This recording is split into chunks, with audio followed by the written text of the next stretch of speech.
Boy, I'm just really messing this up, aren't I? Thank you, Irina. Thank you, Dan. Okay. I swear I have everything ready now. This is going to be a great webinar now that we can hear Nick and once we get me out of the way. The only thing I have right here to talk about is that we've got Treetopia. That's going to be a lot of fun. TreetopiaUSA.com that we've just released out that we're going to be doing that in late July, early August over on the West Coast where Nick is right now.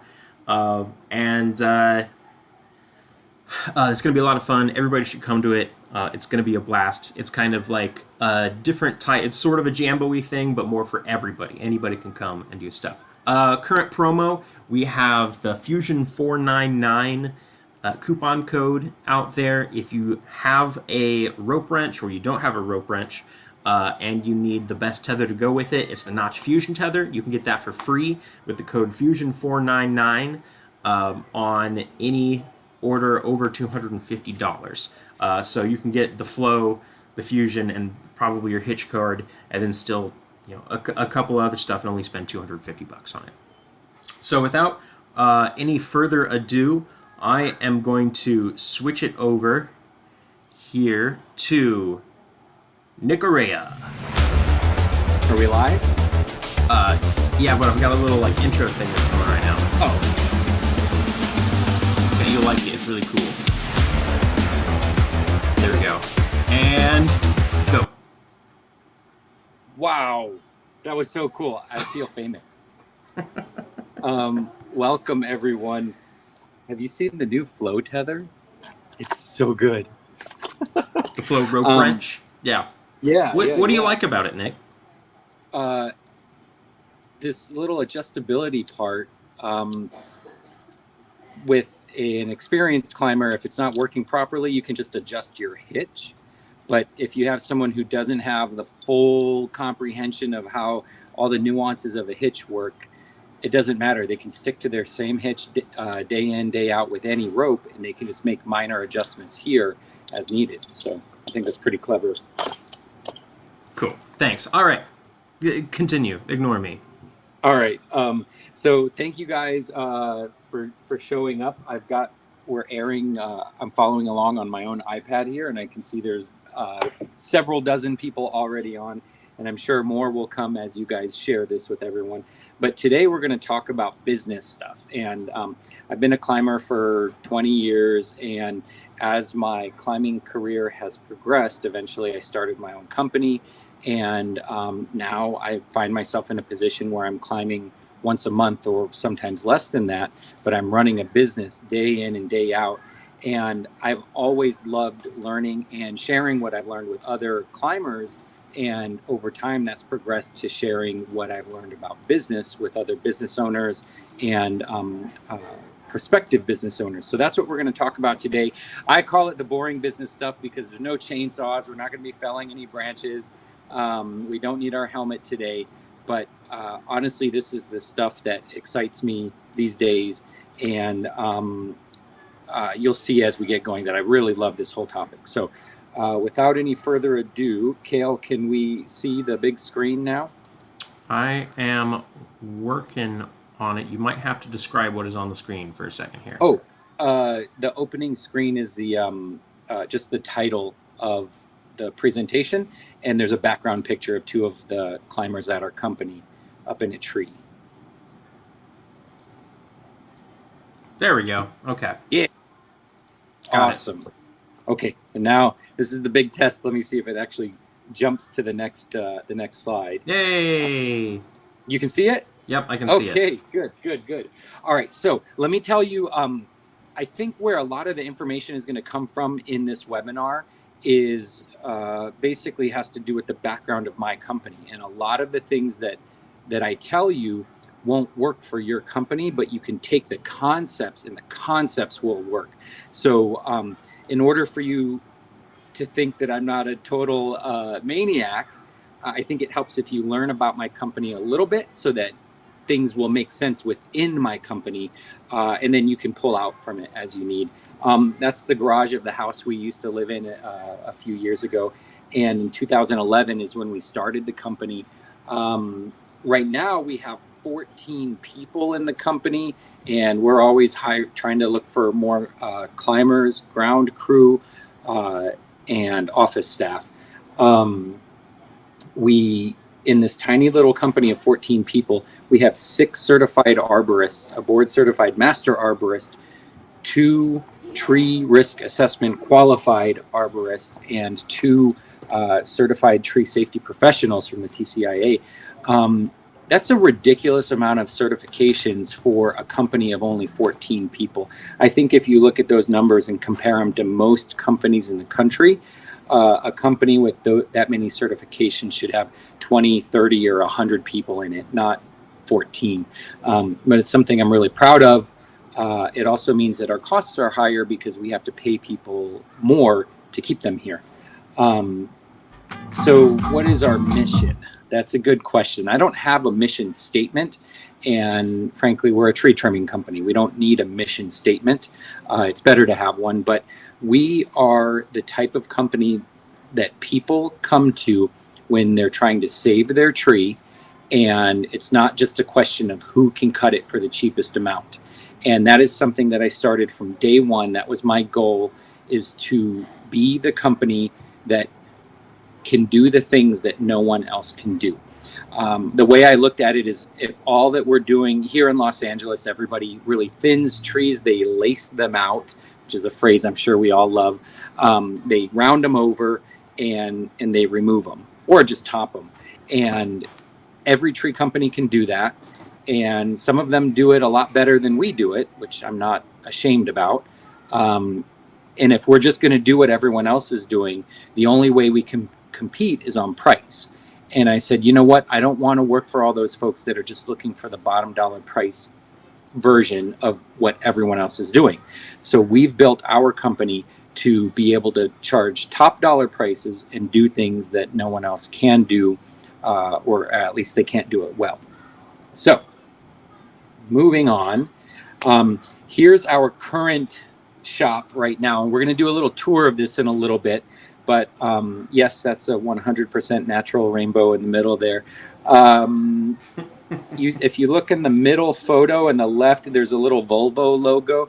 Our shop used to be a Volvo repair shop, a mechanic shop. And now we've got ourselves a really nice little spot here. To put it in perspective, and this is going to tie into some of the other things that we're looking at here. We have 11,000 square feet at our whole property, our commercial property. It's about a quarter acre. I think if you run the math, a quarter acre or a third of an acre, and it cost well over $1 million to purchase this property. And I know if a lot of the people here aren't from a highly dense urban area, those numbers are absolutely insane to have a quarter acre for over $1 million.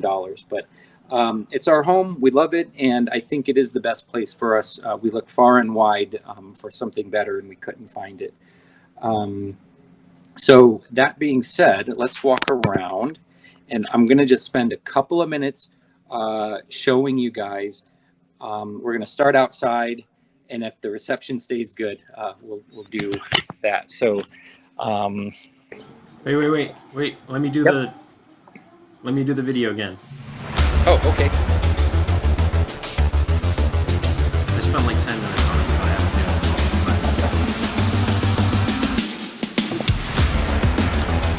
to. There's music. Yeah, I heard it on the other computer. Okay. You're good.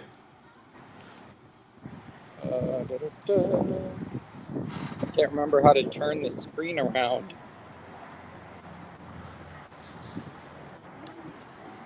Well, we might have to do this all in selfie mode. Let me see. You could turn the phone around. You know what? Well, that's what I mean. I can, but then I can't see what's actually being shown. So I could do it like this. Does that work? Yeah, that works for me. Okay, so from the outside, you see these 4 garage bays right here. There's my new car right there. Woo! Isn't she lovely? And then back here, it's just a parking lot. There's nothing nothing to see back there, but we're gonna go look at it anyways. Permeable driveway surface to keep the city of Los Angeles happy. And then, you know, literally just dumpsters in a big parking area. That wood pile needs to get moved inside, but we'll work on that. We love this place because it has big trees around, and that's really rare in Los Angeles to actually have trees on a commercial property. So that's one of the reasons that we felt like this was the right place for our company. This is what our crew drives under every day when they're going to and from jobs. This little canopy right here. So that's pretty cool. And there's our lovely TreeCareLA sign that lights up at night. Maybe we can look at that later. And then you come in the front door, and a lot of folks have gone home early today, but this is the inside of our office. Say hi, Karina. There's Karina hard at work. This is our baby fiddly ficus tree that we love. And in here, ooh, they got a phone call. Perfect time for us to leave. All right, so this is the actual shop. Man, I really thought we could switch this around. I guess not. Okay, anyways, so it's just garage bays, and then we have some shelving put up in here, and cubbies for all the climbers, the employees, to put their gear that they're not taking with them every day. This is all really kind of matter of, you know, just getting day in and day out. But here's some really nice shelving with these steel dividers for all of our cabling system, all the cabling stuff that we install. And I have to warn you, we just got all these, all this painting done a few days ago. So look at the ground. It's an absolute pigsty right now. It's not usually like this, but look at, we've got little, it's like telling you that this is for 3/8 inch cable, 1/4 inch cable, and then 3 16-inch cable here. And then all the parts are nearby. What else? This is where all of our PHC stuff is going here, but the crew is out injecting trees, so there's nothing on the shelves right now. And stump grinder, 2 stump grinders, not 1, but 2. Our Alpine Magnum, that is the worst machine for grinding stumps ever, but it's awesome for Los Angeles because we deal with a lot of tight access issues. So, and you guys all have like 30 pole pruners waiting to go at any moment, right? Or that's not abnormal. And then our workbench, because of the painting, it's a really messy, but usually all this P cord is up on the wall, and then these tool, what do you call it, pegboards, are up on the wall, and then all these tools are on the wall, and then all the chainsaw tools are inside here with a nice little vise to hold the saws, bench grinder for sharpening the chainsaws, right? Just kidding. And then we have 2 state-of-the-art massage chairs that are really fancy. Look at this thing. That was a Christmas present from me and Karina to our crew last 2 Christmases ago. Oh, thank you. Someone's telling me that it's really bouncy, so I'll try to keep it more smooth. But we have a few things over here that are basically for the crew. Massage chairs. If you look in our little refrigerator here, we keep cans of coconut water, and we go through hundreds of them every month. And a big stainless steel sink unit that has a big lip on it so that we can bring our injection materials over here to clean them when we need to. And then that's just the bathroom over there. So anyways, that's our shop. I could talk about all the nuances of it a lot, but we don't need to do that. Kale, can you get us back onto the presentation mode?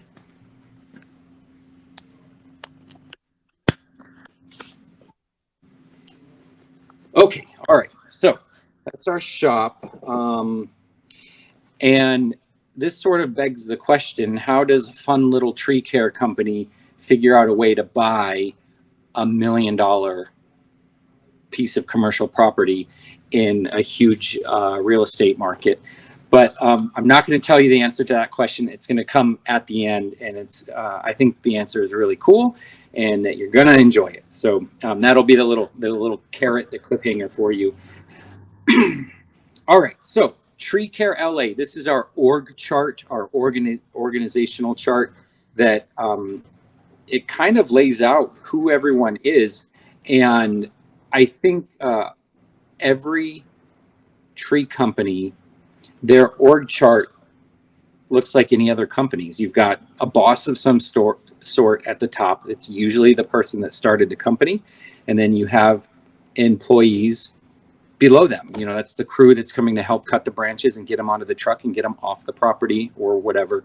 And this is not something I ever would have created on my own, but eventually our office staff intervened and said this needs to be created. And we actually go to it a lot when we're looking at, you know, when it's time to do the next hire. This helps us to visualize it. That middle orange bar is all certified arborists, and you can see different banners. Kale, I'm getting a little bit of weird feedback. Is the audio okay? Okay, all right. I don't mind the feedback. We're good. It's really subtle, so I don't care. So we have at the very top, we have board certified master arborist. That's me. And then the tree risk assessment qualification badge right next to it. And then if you look to the green on the far left, that's Karina, my wife, who co-owns the company with me. And honestly, she's the one that runs the business. She's really good at organizations, managing organizations. And I was just out there cutting trees and not calling people back. And she was the one that helped turn this into a real company. She's also a certified arborist, and she has 2 other people working in the office with her. One of them that's mostly helping run the company sides of things with me, and then one of them that is mostly communicating with the clients directly. And then we have a 2-tier system for our production crew. And if you look at that middle orange bar, those are the certified arborists. Those are the people that are CTSP, certified tree care safety professionals, and tree risk assessment qualified. These are other consultants in our company that are going out and doing consultations. And then below that are climber apprentices, the ground crew, PHC techs that will move up through the ranking and get to that 2nd tier, but hopefully not to the 3rd tier until I'm leaving. But so that's the whole company. It's not a huge company by any means, but I've worked for tons of companies that were only 4 or 5 people. So in that regard, it's something I'm really proud of. I know we've built it up a lot, and in many ways, we've been going for 1 decade, and we're just getting started. So these are all the actual people. This is straight lifted off of our website, and we're really proud to brag about them. And anyone can go to our website and click on these and get a little profile. We think that's important to show that we're proud of the people that are working for us, and we want to formally introduce our clients to our crew so that when the guys show up, if they want to know who they are, they can see their face right there and, oh, you must be Hector. So anyways, that's all right there. It's cool. So how does TreeCareLA work? Our day starts at 6 o'clock here. We have 1 person from the office that shows up every day at 6 from the office team. And then our production crew, we've got guys that are showing up around 5:40 in the morning to go take trucks to get the chips dumped. Most people are showing up at 6 o'clock. And then the late guys are showing up after that, and then they just get yelled at and guilted by me. So that's a typical morning. Like anyone else, we're getting our trucks ready, and then trying to leave the shop around 6:30, 6:45. Sometimes it's 7:30 by the time we start leaving. And then the guys go out, and the production crew goes out and does the work. And we want them back here at 3 o'clock, but honestly, that almost never happens. A lot of them are leaving the job site at 3 o'clock, so they clock out at 3, but the truck drivers might not get back here until 4 or 5 or 6 or sometimes 7 o'clock. That's the nature of our industry. And it's worse because here in Los Angeles, we have huge traffic issues to deal with. So that's just the way it is. Week to week, we work almost no weekends. It's very, very rare when we're working a weekend, Monday through Friday. And we start Monday morning with a Monday morning meeting, the MMM. And we just talk about the jobs that are coming up, any issues from last week's jobs. If there was a client that had a question and that hasn't gotten relayed to the office in time. And then we do that 52 times, and then that makes up a whole year. For our year, we are super fortunate, and I know this, and I started in Wisconsin. I worked in Illinois and New Jersey and Colorado and California, and other places that I think I can't remember right now. We average approximately 0 to 3 missed work days per year due to weather. And obviously that helps our company. I've worked at companies where we're taking a month or 2 off every year because of ice and sleet and things like that. We're really fortunate in Southern California that we don't have to deal with that. So, yeah, I think that's about it. So we'll move on here. So you do a whole year, and after we did several years of work, we realized, oh, we could like think about the whole year before we actually do it. And this is really where Karina stepped in and said, let's treat this like an actual company and not just a bunch of people out there cutting branches for money. And so this chart shows our gross revenue. That's the total amount of sale. If you add up all the jobs we did that year and add it all up, this shows that trajectory, though it doesn't show you the exact amounts. But what I can show you in 2019, where it has that M, that's when we first broke the $1 million mark in our revenue for the year. In 2013, we were doing like, man, it was like 120,000 for the whole entire year. But obviously the company was super duper tiny. So, Cale, should we do, are there any questions yet before we move on? Because it's about to get real heavy. Oh, real heavy. I've got a couple questions that you might be getting at here. Actually, I think you answered all of them as you went through. Dave Coon's asking if you pay ride time. Jessica Torticolo was asking how you stagger in times. Okay. Yeah, I'll address those.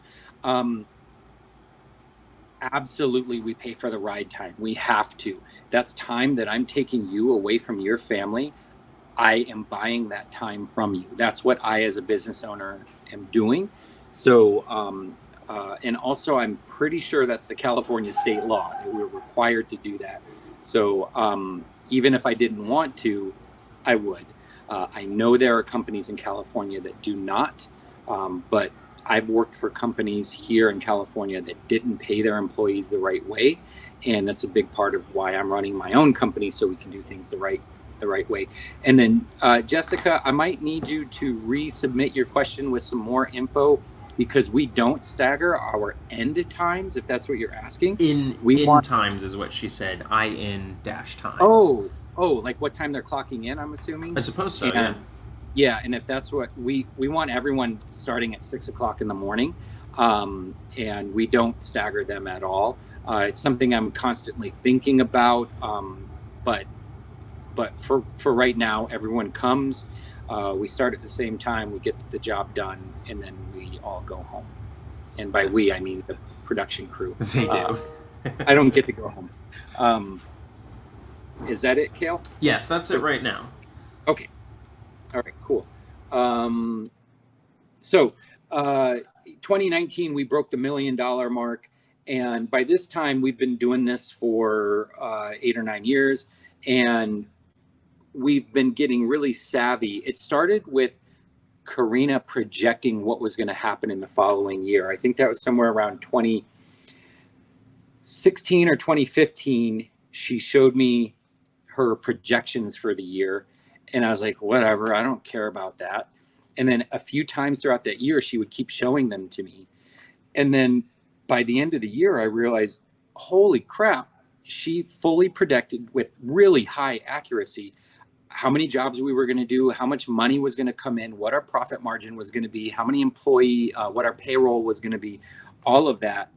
And I thought, wait a minute, how, like, she just sits in here, she doesn't even go to the job site, she's not selling any jobs, how can she do all this? And it all has to do with data and collecting and understanding and processing data. And this was the moment where we went from a tree cutter company to a company, an actual company that was really doing things what I think is the right way in business. So now in 2022, we, at the beginning of the year, we show our crew, here's what the goal is for the whole entire year. And they know that. And you could go ask any one of the guys right now, and they know. And by guys, I mean the males and females that work at this company, not just the men. But you could ask any one of them, and they know the goal. And we're all working towards it together. So we're going to do a little example right here. First, ignore the little chart on the right. Focus your attention on the left. This shows us where our money is coming from at our company.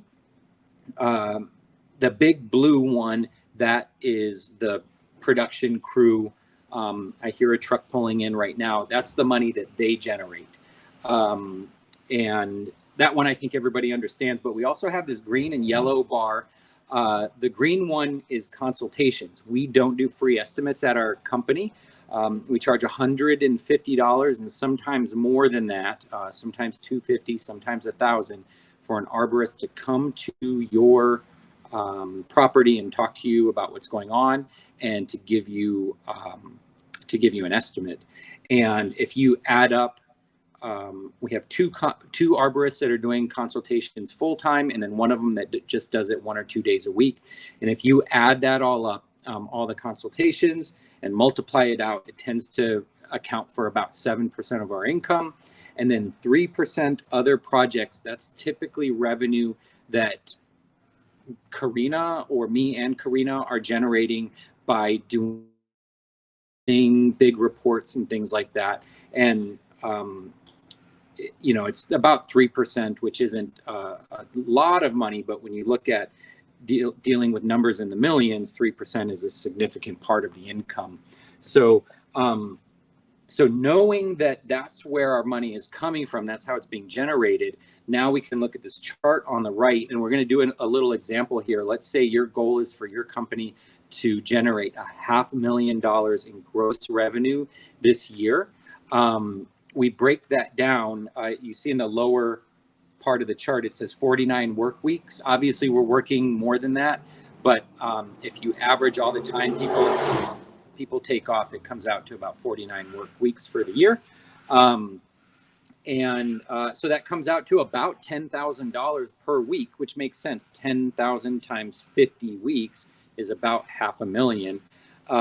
And so if you got to get 10,000 in revenue per week, that comes out to approximately 2,000 in revenue per day. And there was a point where I laughed at the idea of doing $2,000 in revenue in a day. My brain just couldn't understand how that was even possible. And you know, now we're doing way more than that. $8,000, $9,000, $10,000 a day is a half decent day for us.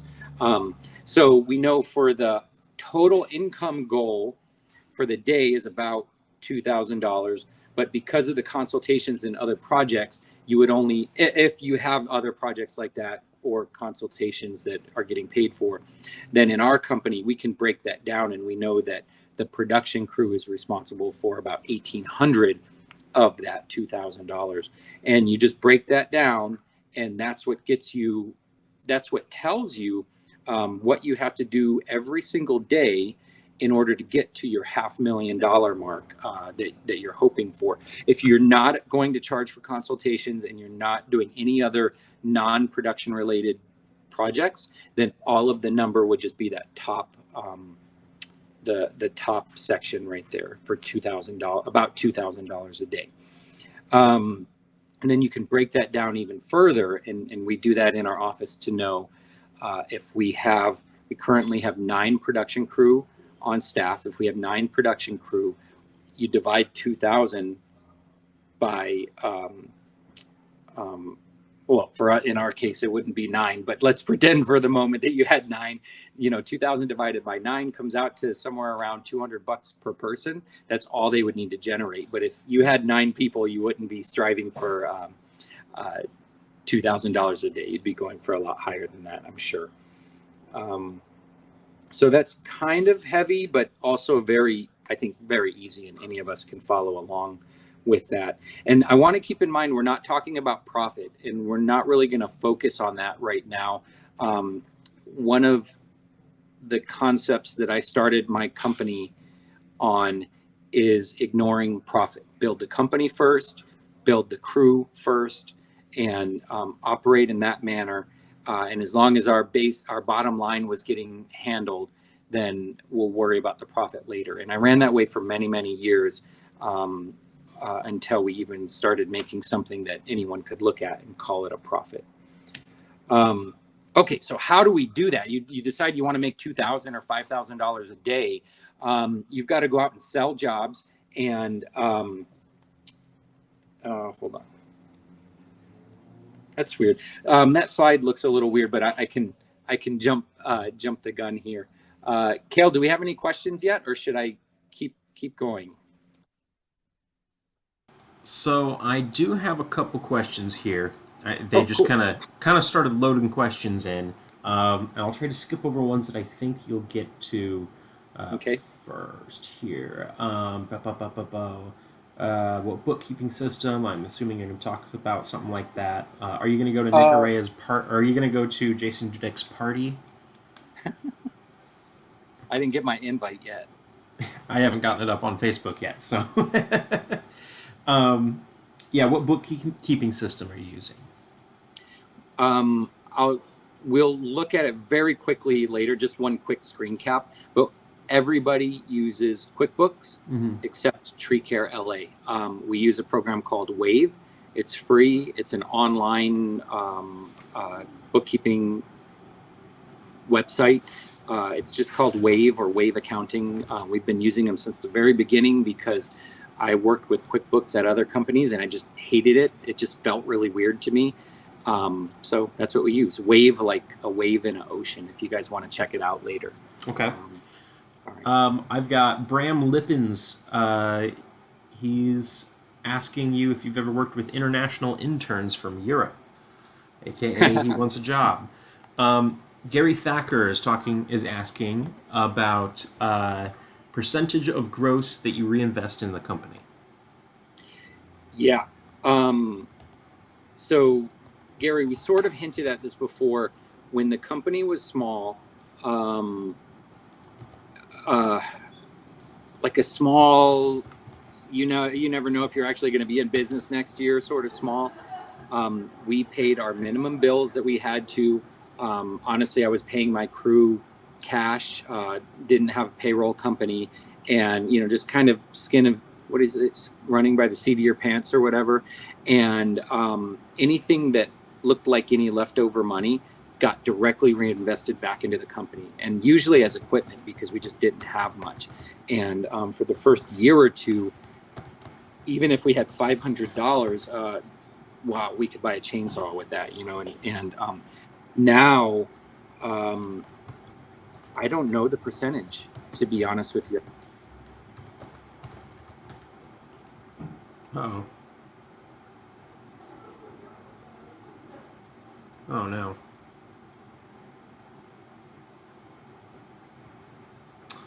Well, it looks like he's frozen. I am going to go ahead and send him a text and hope that his phone isn't dead.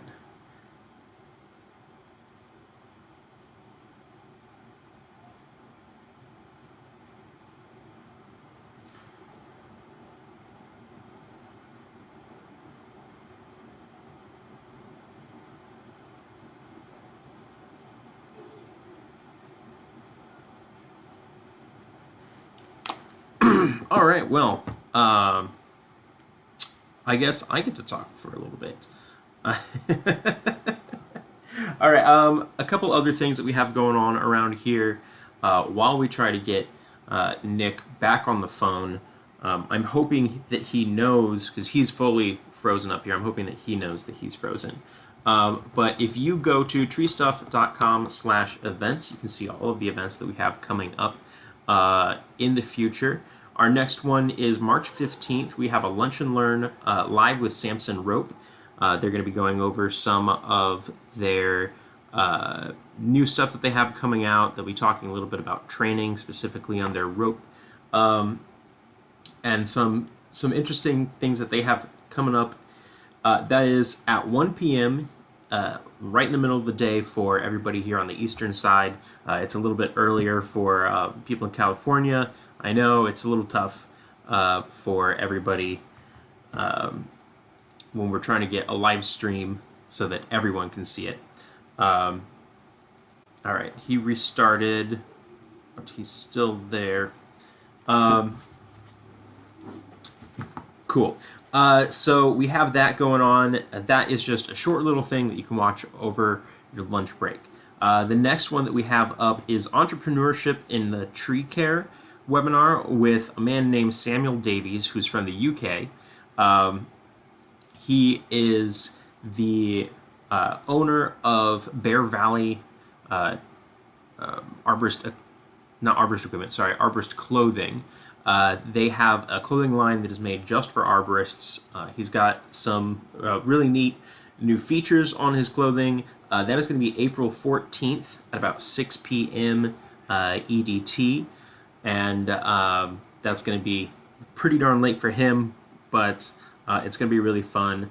We have some of his clothes in the shop right now. He'll be talking about how he set up his business and how he runs it. So that will be great. There will be 2 free CEUs that you can get with that. On July 29th and 30th, there is Treetopia presented by A Plus Tree and Tree Stuff. It's going to be a lot of fun.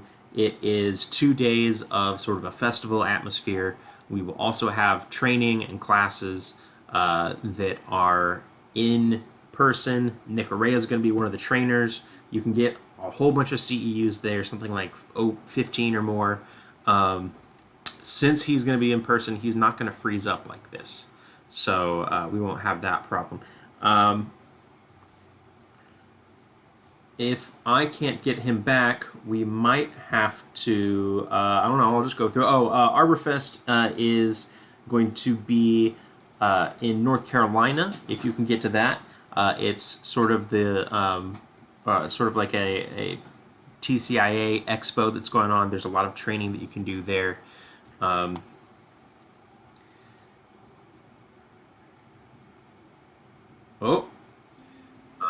There he is. Okay. Oh, hey, buddy. I don't know what happened. Okay.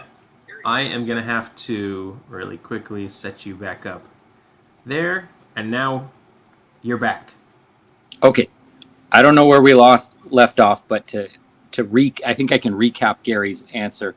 We don't look at it as a percentage of revenue that we put back into the company, which is a really good idea.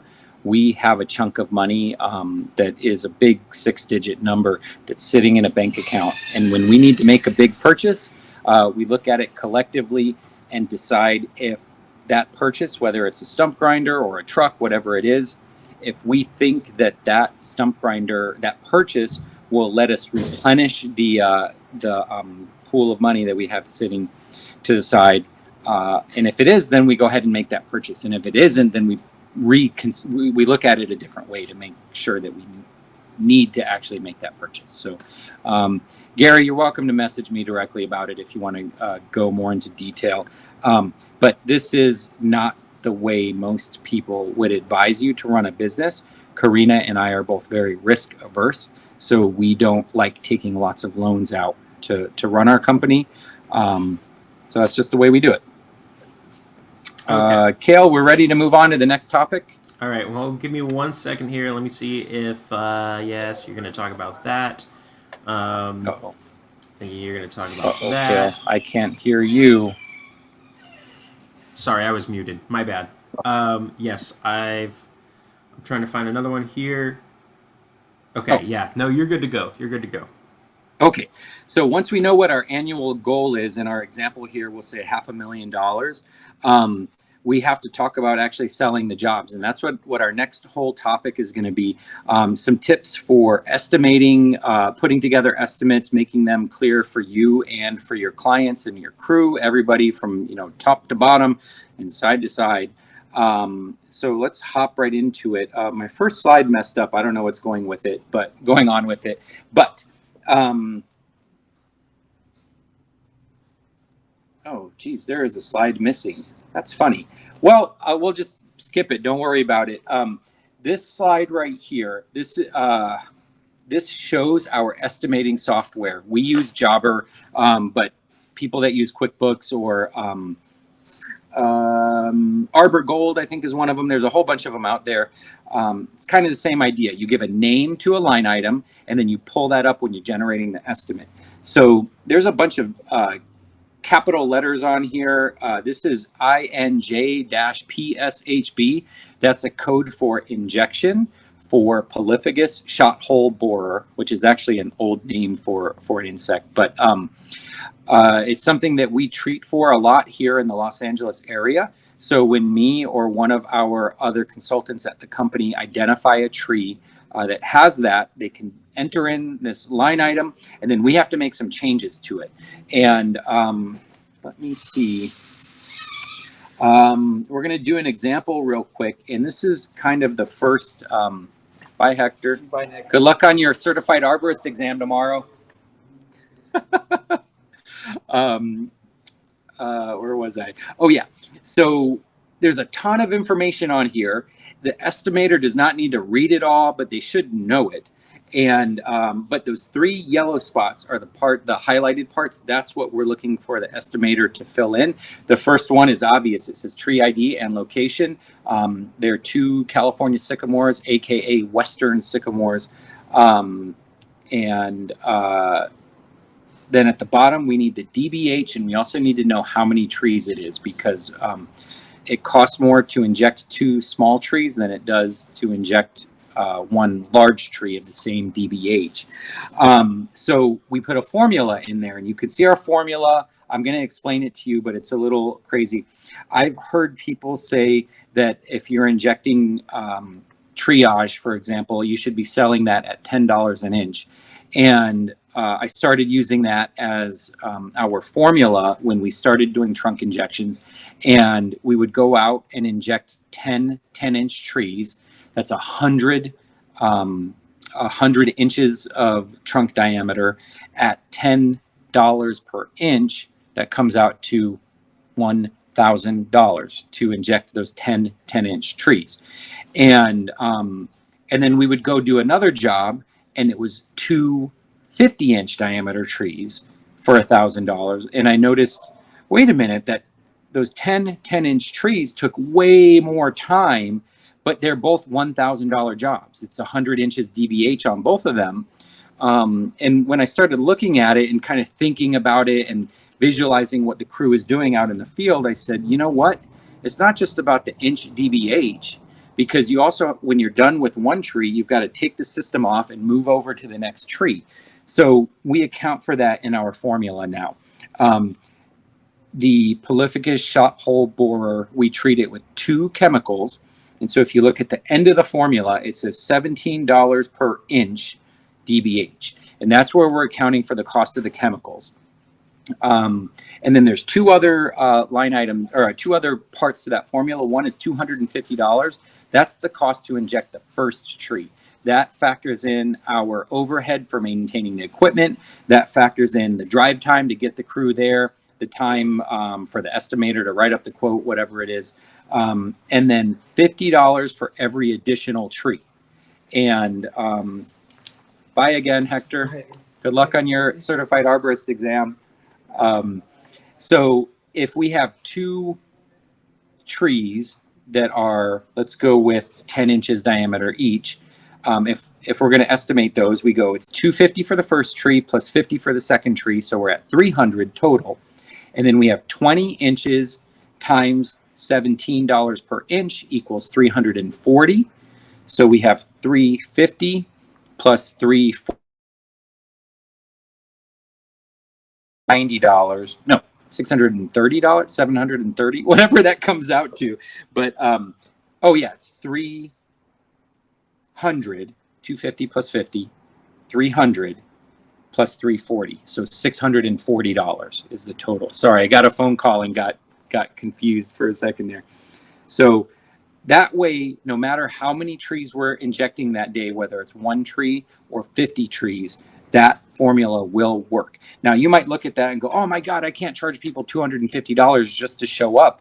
No, you don't need to, but you can take that formula and fine tune it for your market. Maybe it's $100 to show up and $10 per each additional tree, and then $9 per inch DBH, and that'll get your price down to something that's more reasonable in your market.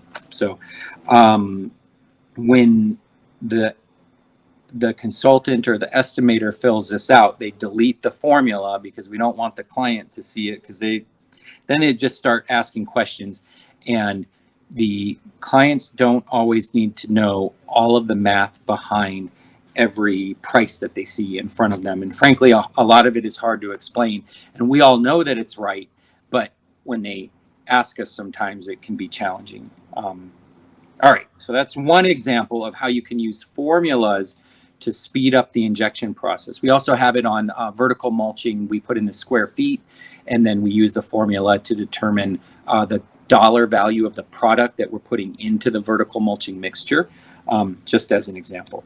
So another way you can use your estimating software is through through disclaimers. So here's a really good example. When we do a stump with the Alpine Magnum stump grinder, we have a line item just for that one, and it's called Stump Alpine as opposed to Stump Large if we're using the big stump grinder. And down at the bottom, there's a line item that says right in there, the gas line is supposed to be 18 inches or more down, and we're only stump grinding at 12 inches. So if your gas line is only 10 inches up and we stump grind through it, we can't be held responsible for that. We know where it should be, and we will act accordingly in a way to protect it. But if something really bad happens because your house is built the wrong way, I can't be held reliable for that. So we've never taken out a gas line, but we have hit water lines and irrigation lines. And another thing I'll share with you, and this isn't in the slide, is if it's an irrigation line, we just fix it on the spot. There's a disclaimer right there that basically says, screw you, that's your problem, we're not going to do anything.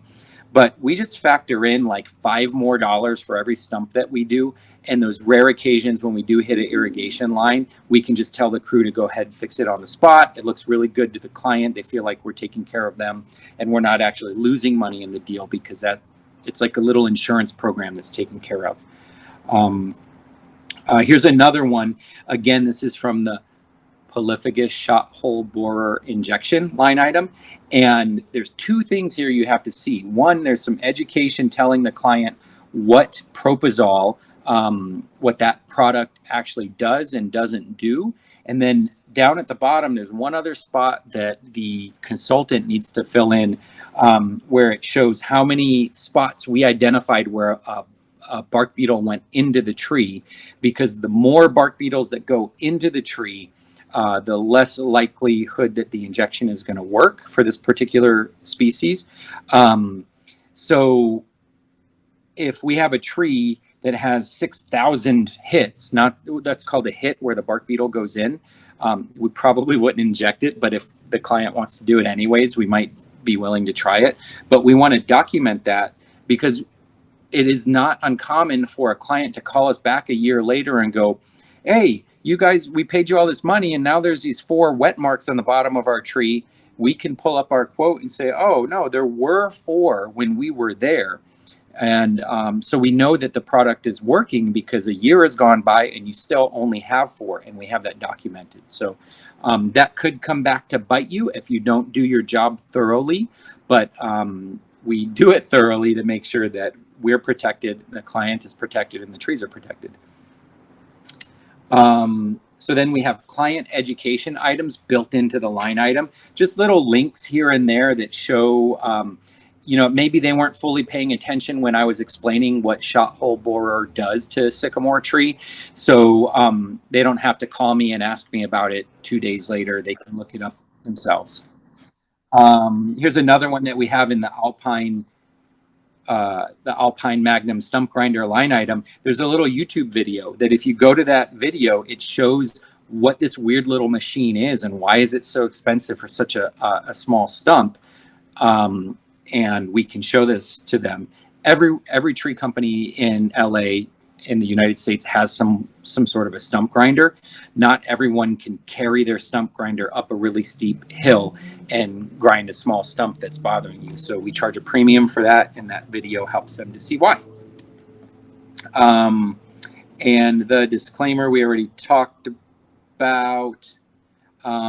So now, Kale, questions, or are we good? Okay, all right, we're gonna keep going. So now we use these estimates obviously to feed the schedule. That's how I think of it in my mind. There's the obvious things like how big is the tree, blah, blah, blah. You put your price in. But remember, we had this goal that we're working towards. So before the crew can go out and do the job, someone needs to tell them where are they going and what are they doing. And we do that through our through Jobber. They can see all the line items on there, but someone has to put that all in there and make the decision on when it's all going to happen. So here's how we do it. And first, let me tell you how we used to do it. And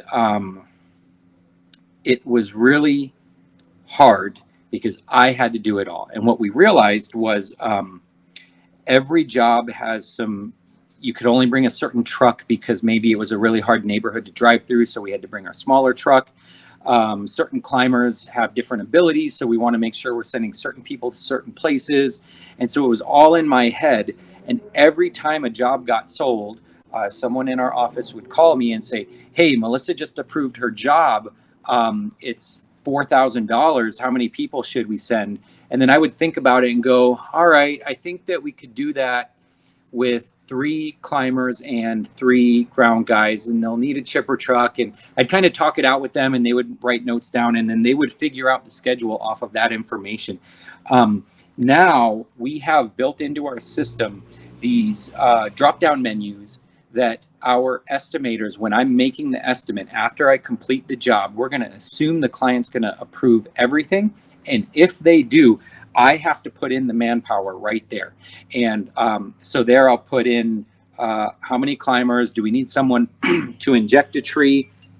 And then we're also putting hours on site. If it's a half-day job, we call that 3 hours because that leaves half an hour in the morning and half an hour in the afternoon or to get to the next job. So, and then we specify the vehicles if that matters. And if it doesn't matter, we just write the word chipper on there, which means the office manager can pick whatever vehicle happens to be available that day. And then at walkthrough, this was a big one where we used to run the company where I would sell every job, I would do every job, and then as the company progressed, I was selling every job, and then I was going to every job in the morning and doing a walkthrough with the crew. And then over time, even that became just too much work for me to do. I was working, you know, well, I still work 12-hour and 16-hour days a lot, but that's the life of a business owner. But we realized I just didn't have time to do it all. And so we started looking for those jobs where I didn't even need to be there. And now there's 3 consultants, and those jobs where they're very straightforward, maybe it's a returning client and we know the same crew from last year is going to go this year to do the job. So there's already a familiar face. or it's just a removal. There's not a lot that I need to show them, or it's a complicated job, but the specifications were written so clearly that there's no way anyone could have any questions that couldn't be handled by a simple text message. And that's what we want. And if it's a really picky client, or I didn't do a thorough job writing the estimate, or maybe it's just a big job and I want to be there to kind of for show for the client, then we'll put, yes, I need to be there. And so this is what that all looks like. 2C, 1GG, that's 2 climbers and 1 ground guy, 3 hours on site. They need a chipper, and Nick does not need to be there. And then once we take that information, we give that to the office team.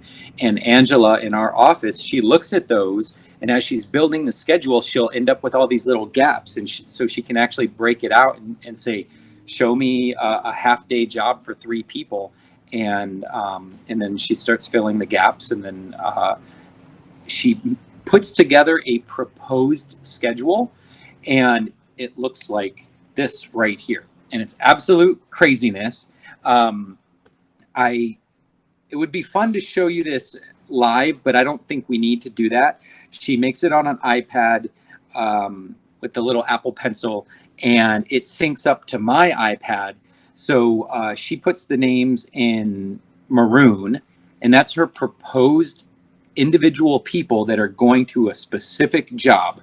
And we can also see where it says O:, that tells us that Oscar is the one that sold that job. I didn't sell it. And if you look to the far right, you see Tyler with his name is crossed off, and Ish, his name is crossed off. Tyler is out doing consultations that day, so he's not available to work on the crew. And Ish has the day off, so he's not available to work on the crew. And then in the blue writing, it shows our vehicle, what vehicle is going out. And so I can look at this. I don't need to talk to her while I do it, but we found that it helps. But in 10 seconds, I can look at it and go, yeah, this all looks good. And I'll put a little star on it. Or I'll say, you know what? Hector worked at Bruce's house last year and they got along really good. So let's put Colin on David's job and move Hector over to Bruce's job. And I'll just take my little Apple Pencil and move the names over. It just takes a quick second to do it. I'm really addicted to Apple technology. I'm sitting in front of an iMac, an iPad, and an iPhone right here. You don't need all that. This could happen on a little dry erase board or with like Post-it notes. But there was a point when the full crew was only 3 or 4 people and everyone was going to every job.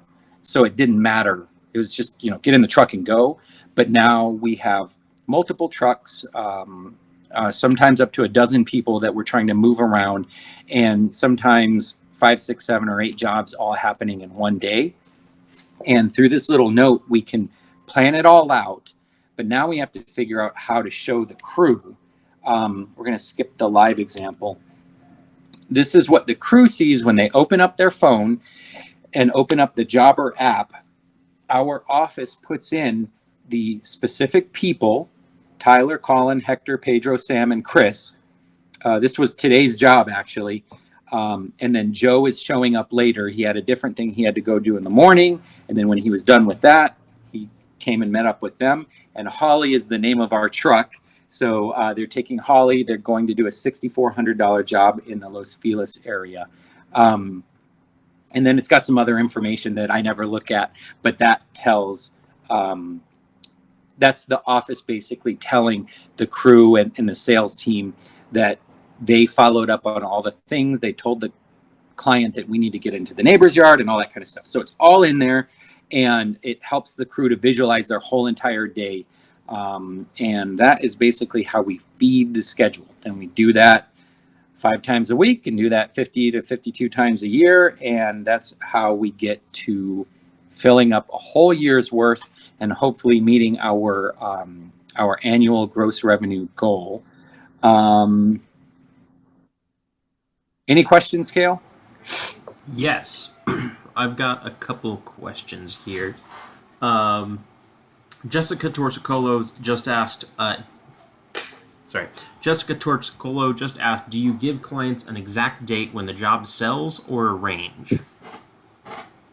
Yes, this is something I really hate, and I don't think there's a way around it.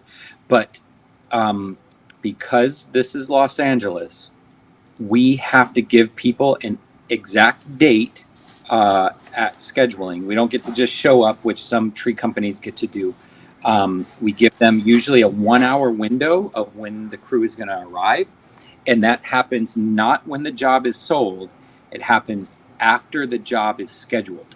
So if I send a quote out today and the client approves it today or tomorrow, I can guarantee that the office isn't even going to get back to them until the middle of next week. And that's usually the time it takes for Angela to figure out where it's going to go. And then she tells Francis that this job is ready. And then Francis calls the client and makes sure that that day works for them. And it usually does. And if it doesn't, then Francis and Angela figure it out between the two of them. But I've worked in Wisconsin where it was very chill. You could call the people up on the morning of the job and say, hey, can we have the guys come this afternoon? And they'd be really cool with it. But here, everyone has to go do a script reading with their agent. And, you know, everybody's doing something always. You can't do anything on the day of. It's very, very rare. If our guys finish a job really fast, it's not very easy for us to get a job to go in the afternoon to fill that spot. Okay, here we go. Is your time more expensive than everyone else's? Yes, by a long shot. We have a man-hour rate. We're going to talk about this a little more later. We have a man-hour rate that applies for the whole production crew. And we know that technically the newer ground crew, we're not expecting them to generate as much revenue as the most experienced climbers that we have. But for all intents and purposes, we can treat that crew as having a similar or identical man-hour rate. But owner time costs a lot more. I think we could estimate we're looking for somewhere between $800 and $1,000 per production crew per day right now.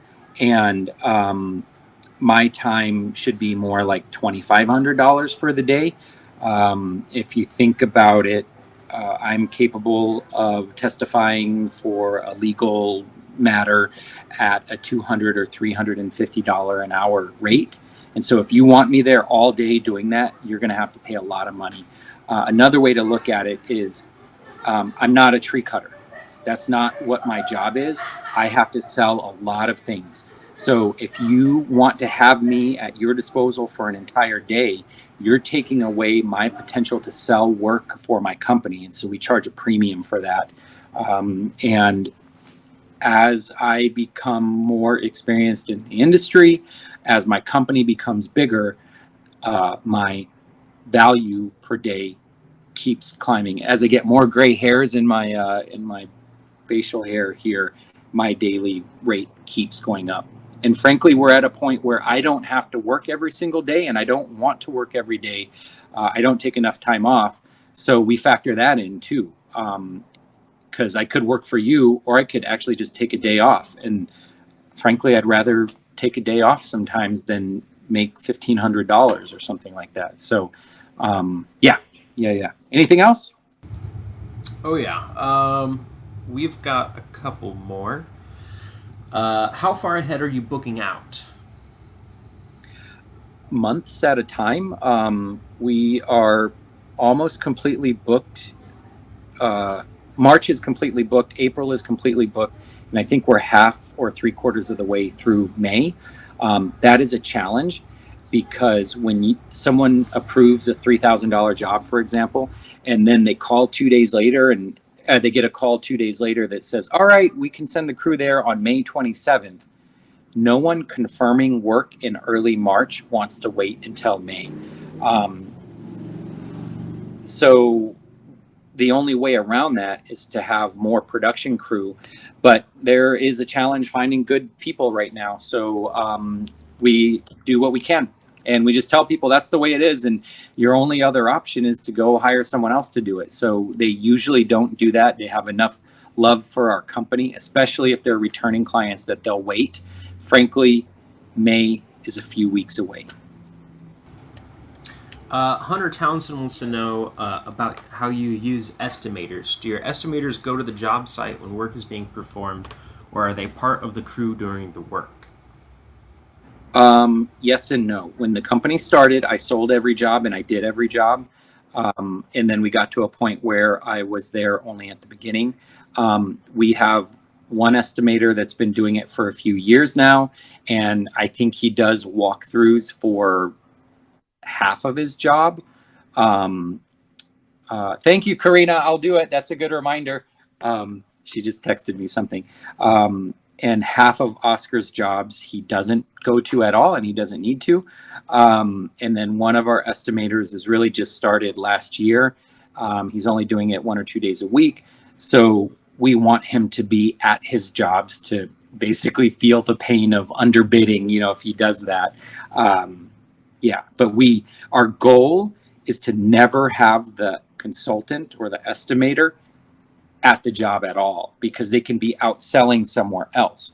But we have to build the estimating process and the job completion process have to be smooth enough that there's no reason for the estimator to show up.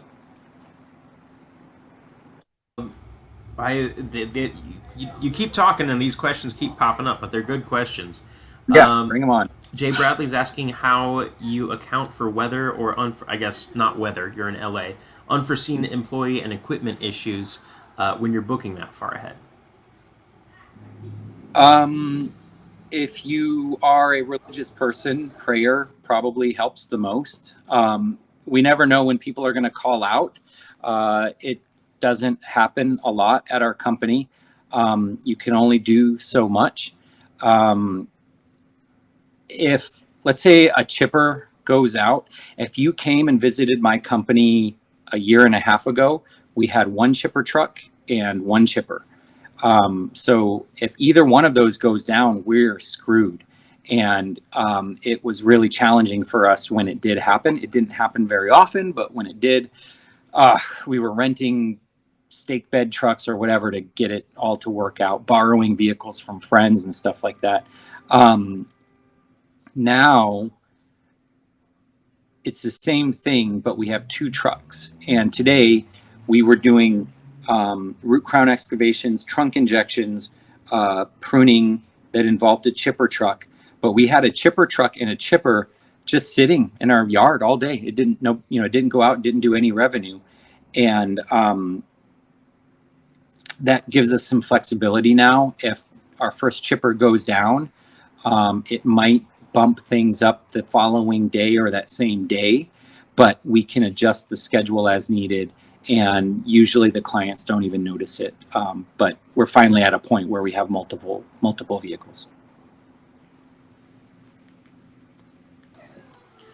We've got Joshua Martin here asking if you drug test your employees. No, I don't drug test my employees. We're not required to. All of our vehicles are below CDL size, which might sound crazy to most people that are watching this, but our chipper trucks are small. Our biggest chippers are 12-inch chippers, and we're driving through really tight, hilly roads. So I believe it's disadvantageous to have a large truck. So we don't have to deal with the CDL issues. Frankly, I know that some of my employees use certain types of drugs, and as long as they can show up and function properly in a legal manner, it's not my business. We've never had someone show up in a way that made me feel that they were being unsafe, and if they did, I'm sure they wouldn't be surprised if they got fired on the spot. Nice. Eric S. Danielson. Actually, we've got a few questions about this. Are you going to be talking about your pay structure, your compensation structure later on? No, I'm happy to do that right now. Okay. I'll do whatever you want to do. Yeah. I don't know how much into detail you want to go, but it's no different than any other company in that the longer you work here, the more you'll get paid. The more experience you have when you walk in, the more you'll get paid.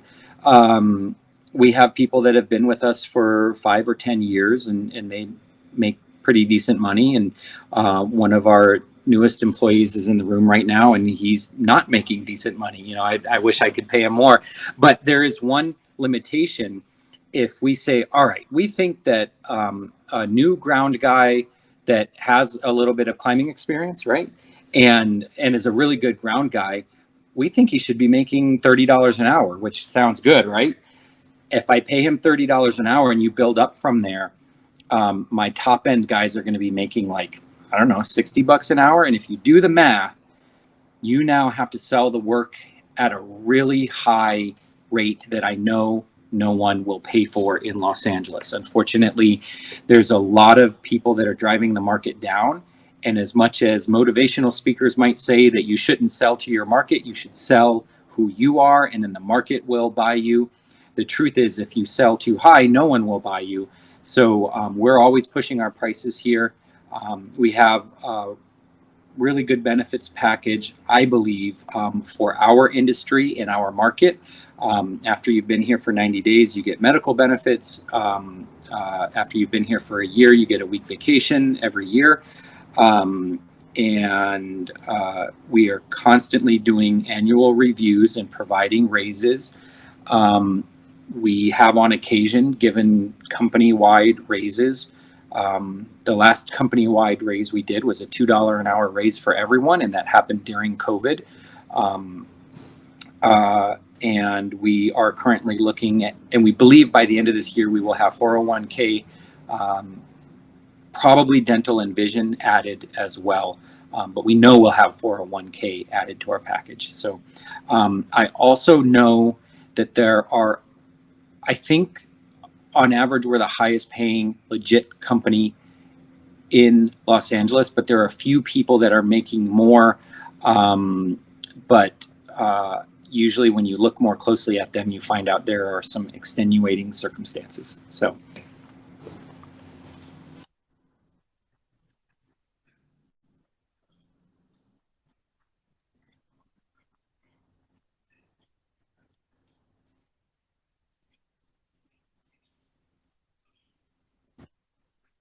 Yeah, I'll go over it right now. I don't have slides about that in particular, but the basic gist is that we charge. Kale, Karina said that they can't hear you, but I'll explain the question so you don't have to go over it.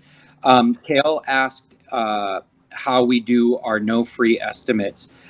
We charge $150 for the consultation, and sometimes we show up and it's just the sprinkler head is pointed at the base of the tree, so you're not actually getting water to the feeder roots. Just adjust, tell your gardener to fix that, or I'll fix it for you on the spot. We take the 150 and that's it. Sometimes we just had this happen where the consultant wrote a quote for $6,000 worth of pruning, and he explained to the client how the tree should be pruned, and he told her, wow, who pruned that tree over there? They did a pretty good job. And then he gave the quote for $6,000 and left. And I had to go to that same property today for a different reason, and the trees were pruned. We didn't prune them. And she said, oh, I asked my neighbor who pruned her trees, and I called them, and they gave me a quote for 1/3 the price of the TreeCareLA quote. And on the one hand, you could be like, God dang it, I sent a certified arborist out there, and he explained to her how to do it, and now we get nothing. But the truth is we get $150 for doing not that much. We educated her how to do it right. The crew that did it did a not bad job. I didn't like the angle of a lot of their cuts. They left a few stubs here and there. But if you stand back and look at the tree, it looked fine. So we got a consulting fee for teaching her how to prune her trees. And if she had told us up front, can I pay you $150 to teach me how to teach my own people to do it? We do that all the time. So that doesn't bother us. And it just so happens that that was a non-licensed company that isn't providing proper insurance, and that's why they're able to do it for 1/3 the price. But in the end, nobody got hurt. So whatever, I guess we'll let that go. If you're a returning client, we don't charge you the consultation fee if it's just for an estimate. If you're a returning client that has an issue that needs to be resolved, then we'll charge you again for that. And our office is trained how to handle that conversation with the client. And if it's a returning client that needs to pay again, they don't care. They've already paid once, they get it, and they trust us as professionals, and they realize that it's worth it.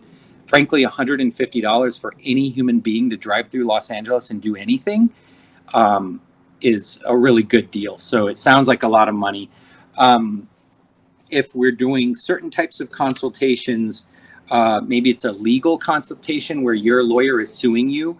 I'm the only one that can do that in our company. So we charge $250 for that, assuming we can get in and out in an hour. We charge an hourly rate after that. To meet with me, we're booked up for late April, I think, over about 6 weeks.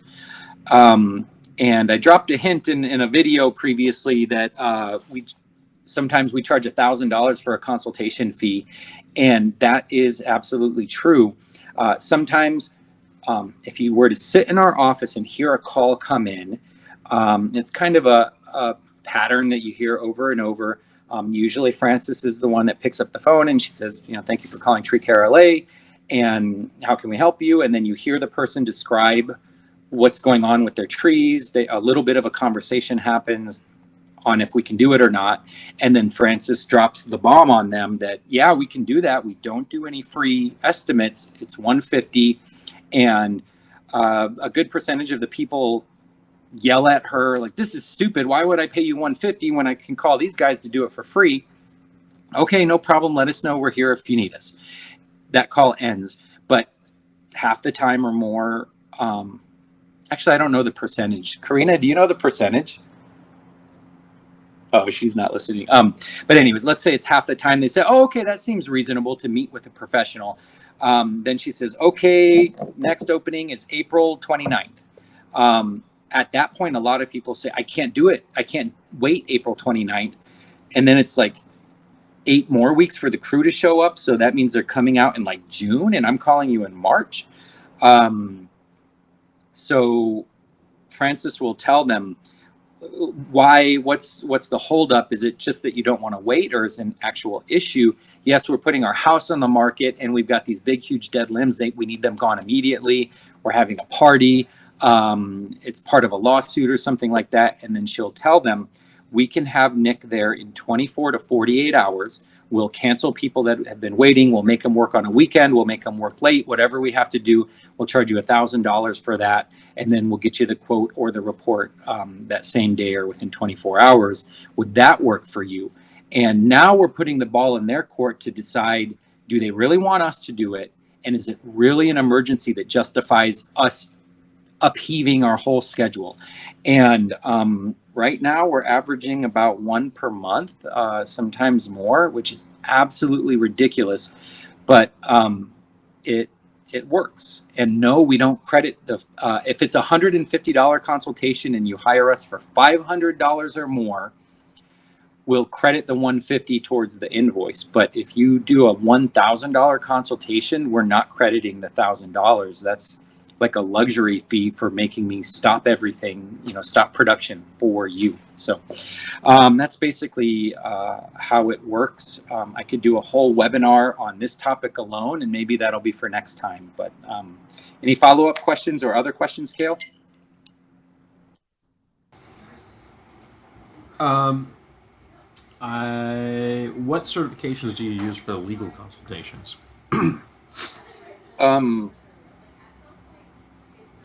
No certifications. I'm a member of the registered of the American Society of Consulting Arborists. But frankly, you don't need any certifications to do a legal consultation. If a lawyer believes that you will be beneficial to their case, they are allowed to hire you as an expert witness. So yeah, we're pretty good at it now. We get the game, and we can speak with authority to the lawyers, and they are not shocked when we tell them that we're charging several $100s per hour to get involved in their cases, and that we want a $10,000 retainer up front or whatever the numbers happen to be for that case, they're all used to that at that point. And typically by the time we're talking about it, they're ready to sign up. Okay, I think we are ready to go on. Okay, cool. So I don't even remember. Oh yeah, the dashboard. Okay, so this is a Karina invent. Karina's pointing at me that we got 30 minutes left, and that I think that's going to be perfect timing. The dashboard. What is a dashboard? If you use QuickBooks or if you use Jobber, they have a thing that they call the dashboard, and it's a quick glance. You can see it on the left. It shows you how many jobs you have coming up. Our accounting software, Wave, they have their own dashboard that shows your profits and loss for the week or the month or the year. And it's just a quick way for a business owner to get a glimpse of what's going on. And starting 2016, starting in 2016, Karina decided she wanted to do our own dashboard where we started tracking data that we felt was important to us. And it started out as a spreadsheet. Kale, I think I'm going to cut. Oh, no, I can't do that. Can we go to the iPad and show, can we broadcast from the iPad, or is that going to cause a bunch of problems? Let's not do it. I'll just talk about it. We have some screen caps we can show, but it started out with 10 rows on this spreadsheet, and we were tracking gallons of gas or something like that. How long were our work days? That was a really big one for us because I wanted to know the man-hour rate, but we didn't have a way of tracking that because we didn't really know. I mean, I guess you can just take your total revenue, but we didn't really have good payroll data at the time. So we started, when the Moneyball movie came out, that really spoke to me because I was like, oh my God, that's what we're doing. If you've seen the movie, they're trying to play the statistics game in baseball and changing how they play the game based on what the statistics are telling you to do and what spreadsheets are telling you to do. So we started tracking information in 2016, certain pieces, and we kept accumulating more information. And now the spreadsheet has way over 100 rows. It tells us how many consultations, follow-up free estimates, and what we call drive-bys, where a consultant is just driving by and looking at something real quick and shooting the client a price. It tells us how many hours our trucks are spending driving on the road, how many we track, who shows up late the most, who calls out late the most, who takes the most days vacation, and everything you can imagine. And we use this information to steer all the big decisions in our company. So then the other thing that we do is a lot of business owners, this is a controversial topic, so I'm going to tread carefully here. A lot of business owners don't want their team to have access to a lot of information about the company. I think the classic example is on your work order, do you let the crew see how much the job costs for that day? And I think the idea would be if someone is making, let's say, $20 an hour, they work an 8-hour day, so they made $160, and they go, well, the four of us did a $5,000 removal, so 160 times 4, that doesn't even come out to like $700. And so the boss makes $4,300 and we're the ones that did all the work. So I think the idea that some business owners have is that most employees don't get where all the money is coming from and going to. So they just see those little snippets, and it could create animosity between the crew doing the work and the owners of the company. And they are right but there's a limitation to that. And I learned a long time ago that when I was working for companies where I knew how much the job sold for, I could do that job better. I felt like if I saw a pruning job was sold for $200 versus the exact same tree selling for $800, I knew that it was appropriate to spend a little more time to do a better job to justify that $800 cost. So we took that tenfold with our company. And now the administrative team, the office team, and myself, they have access to basically all of the information. The sales team, we share them their weekly, monthly, and yearly numbers so they can see how good they're selling, basically. And then the crew gets to see data from the dashboard, and we're not withholding any of the data, but we don't show it all to them out of like inundation, but every once in a while we'll have some of the guys look at it and say, does any of this look fun to you guys? And then once a quarter we'll take all that data and we do a presentation at our Monday morning meeting, and we show the crew what our revenue was that quarter. We show them how many go backs we did that quarter, and a lot of things that we think they are most interested in knowing, and it kind of guides their day-to-day activities.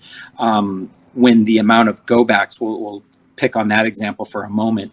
When the go backs are high, we all are looking at each other like, this is not good, right, guys? And then they are a lot more diligent in the following weeks to make sure that things aren't happening. And then you can see it on the spreadsheet because after the quarterly review, if the go backs were high, they come down because they know that that was something that was starting to get out of control, and they reel it back in.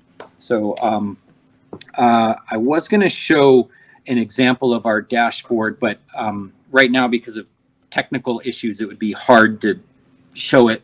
So that's why I did the verbal explanation of it. But what I will show is how we take this giant spreadsheet. It is the largest spreadsheet I've ever worked on in my life. I don't work on it, by the way. I only look at it. I'm not allowed to touch it. But we have 3 people in our office, and they're the ones that are putting all the data in, and it's a lot of work. And I'm really fortunate out of a 14-person company to have three people in the office, so we're able to do that. But it doesn't have to be that extensive for you. It could simply be, 3 things that you put in once a week. You go type in one number, and it tells you information that will help you steer your company. So here's an example. If we use the go backs, this is a really fun one because it kind of, oh yes, yeah. So sorry, and that might be a term that we use in our company, and I know some companies might call it something else. But a go back is any time a job is not completed on the day the crew went out to do it. And completed means all the line items were completed and all the equipment made it back to the shop, and nothing else was left behind. So when we started tracking the go backs, at first it was just a number of how many per day, per week, per month. And then we said, well, knowing the number is great, but what if we could know why they were happening? And so we started categorizing them, and then we learned that there are only 4 categories that they all break down to. And that's what you're seeing right here. The purple ones are the crew mistake. And sometimes it isn't a mistake, but a classic example is if you leave a pole pruner in the backyard. That's a mistake. They didn't do a good walkthrough at the end. And now someone's got to go back to the property to get the pole pruner and get it back. It could be that they forgot a line item. There were 30 line items, and one of them was to prune a little Japanese maple, and it was just so little, and they had a lot going on, and it just didn't get done. And so now someone has to go back to prune that tree. There are other types of crew go backs. It could be a broken light bulb that now someone has to go buy a light bulb later, go back to replace the light bulb. But those are crew issues. One of them could be a sales mistake where the crew did everything that's on the work order. They did it perfectly. And then they drive off. And 2 days later, the client calls and said, well, what about the Japanese maple? And we pull up the work order and see that it wasn't on there. And I remember that I did talk with the client about that Japanese maple, but the sales team forgot to put it on the work order. And so now the crew has to go back and reprune that tree. A little $25 Japanese maple that we're doing at a loss at that point because the sales team made a mistake. The office can make a mistake by maybe if I tell them to book 4 people and they only book 3, so they couldn't get the job done. Or we've had office mistakes where they book 2 stump grinding jobs simultaneously. Like, how we only have 1 stump grinder, how are we supposed to do 2 of them? And then there's what I call client go backs, where we've done everything perfectly. We've completed all the things that needed to be completed. The crew, someone on the crew at the end of the job knocked on the door and said, hey, Mrs. Johnson, we're done. We want to come look at it. And she walks around and says, everything looks beautiful. Thank you, guys. And she gives them a $500 tip and they drive away. And then she calls us 3 days later and says, well, there's this one little branch over here that I want trimmed. And now I have to make a decision to tell her to screw off or to tell her, sure, we can do it, but we're going to charge you $350 extra for a lady that just spent $9,000 pruning her 7 pecan trees. Or do I bite the bullet and have us go back and do it at our cost to keep the client happy? And sometimes we tell them to take a hike, and sometimes we bite the bullet, and that's at our discretion. But we don't want to hold the crew responsible for that or the sales team because they did their job. The office did their job, so it's got to be the client's fault. And then every once in a while, there's, it was out of our control. A good example could be the parking division in Los Angeles put the parking signs that we have to get here in LA so that we can park our trucks in front of the client's house. If the parking department puts them in the wrong spot and then we show up to do the job, we're not going to be able to finish it because now the guys are carrying brush across the street or down the road, whatever. So that's nobody's fault. It's just a situation that was out of our control. So we started tracking all of these things. It was all in the dashboard. And we realized, gosh, we got some really good data. We need to start showing it to the crew. And it's a little unfair if you look at it. Hold on, there's a fire truck going by. If you look at it, the sales team accounts for less than 10%, and the crew accounts for 90% of all the go backs. And you would say like, oh God, the crew sucks. Look at all, they're leaving pole pruners, they're forgetting line items, they're breaking things. But the reality is, I've been on the crew. I did that day after day. And what you're dealing with, there's so much going on. There's sprinkler heads and light bulbs everywhere. There's, dogs running through the yard and picky clients pointing at things. And you're trying to navigate so much. They have a lot to put up with. And so when I look at these numbers, I always want them to be lower, but I'm also being very realistic about this data to make sure that that we're not coming down too hard on people because they left a pole pruner at a job site. Another way to look at it is once we started tracking it, we could get a baseline for what a good quarter and what a bad quarter looks like. And when the numbers start getting too high, we can point it out to the crew and say, look, we all know these numbers are not what we're capable of. Let's do it a lot better. And that's a good time to start pushing the crew to do better. I would like to think that all tree companies have no go backs all the time. But the truth is, when you really start looking at it, it's really hard to go a whole week with no go backs. I also know when I was on the job from the beginning to the finish of every job, we had almost no go backs, but that isn't because I'm really good at what I do. It's because I'm the owner of the company. The customer knows that, and there's a different dynamic that happens when they feel like they're speaking to the full authority figure. And so once I step off the crew, the dynamic changes a little, and I'm not sure that there's a way around it. But the truth is, we've got crews out there that are doing 5 or 6 jobs a day, doing 20, 30, 40 jobs a month, and we have 8 or 9 go backs. Most of those go backs don't cost a lot of money, so I don't let it get me down. Any go back questions, Kale?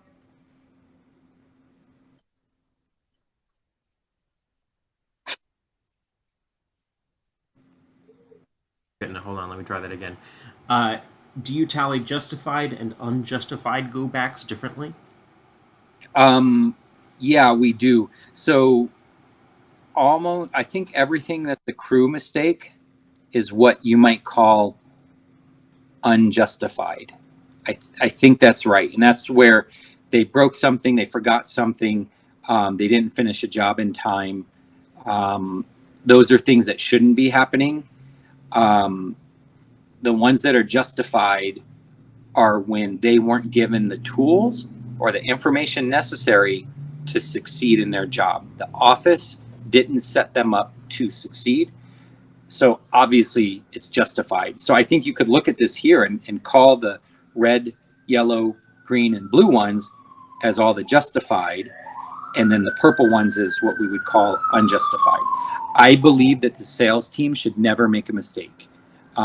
I forgot to put that Japanese maple on there. That was on me. Honest mistake. But I'm operating in the confines of my car with no lady, yelling at me in my ear, no dog yelping, no power lines to worry about. I can be calm, cool, and collected and focus and look at it before I send it out. And I forgot. So that's, the crew is justified in making it, but I was not. Yeah. On our dashboard, if you click on each month, it'll show you a list of every go back. And in our dashboard presentation that we do each quarter to the crew, we show them that list because at first they're like, no, we didn't have, look at one of these, they got 12 in 1 month. There's no way we had 12. And then you show the list and they go, oh yeah. Sometimes we have go backs on go backs. Like the guy went to pick up the water bottle and then we get a call later that his jacket is there. Like, oh, you put your jacket down and you didn't. Now we're going back again. So I think it's important to show the crew the full list so they can see it. What else? Okay. Yep. I think we're good. We're wrapping up here. I will fly through and then we'll hold the rest of the questions till the very end. Does that make sense? Okay. Good, because I do not want to go back to this topic. All right, so if you want to do a dashboard, start small. Ours was only 10 things that we were tracking, but it can become very data heavy. And now I see the amount of people power that goes into the creation or the completion of our dashboard every month. And I see the value in it. So I'm happy to pay all those hours of labor to put into it because we get so much out of it. If you do that at first, you're going to hate it. You're absolutely going to hate it, and it's not going to feel justified to you.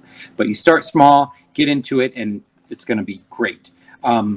Like I said, I look at it as an investment. It's a huge cost, but so is paying arborists to go out and do work in people's yards. That's a huge cost, but it's an investment for the company.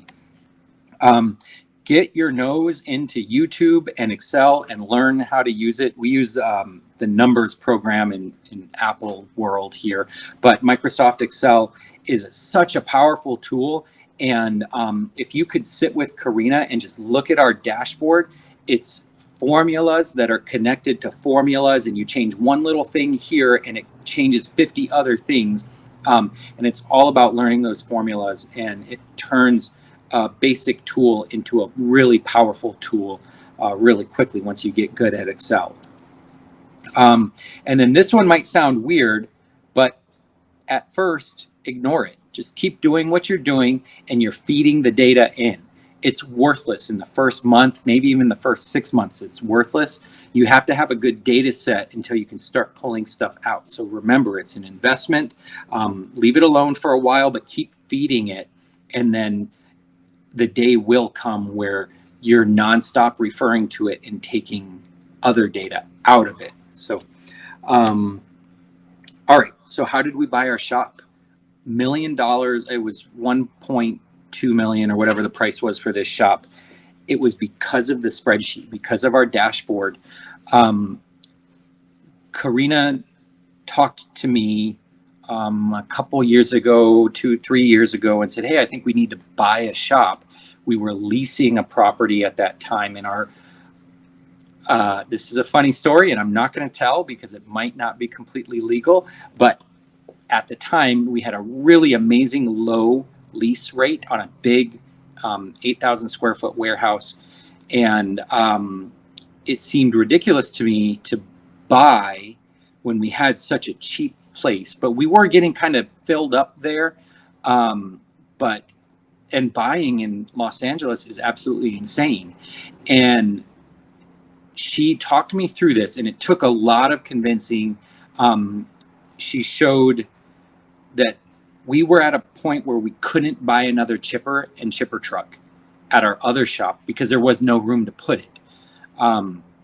So she showed me like how many extra jobs could we sell, how many extra jobs could we do if we had an extra chipper truck, and how many more employees could we hire because we didn't have really room for extra employee cars at the other shop.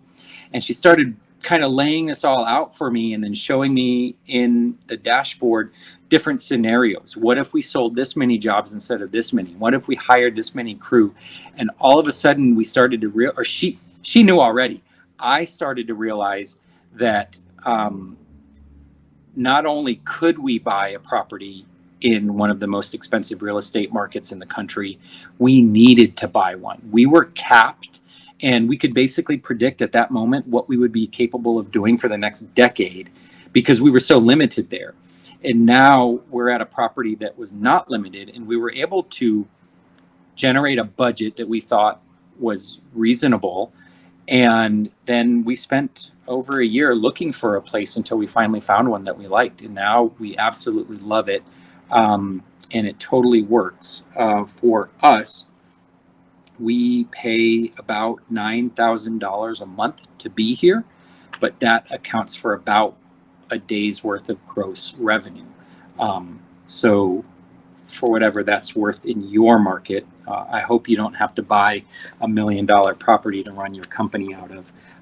And rest assured, we ran it out of our garage in our previous house for 3 or 4 years.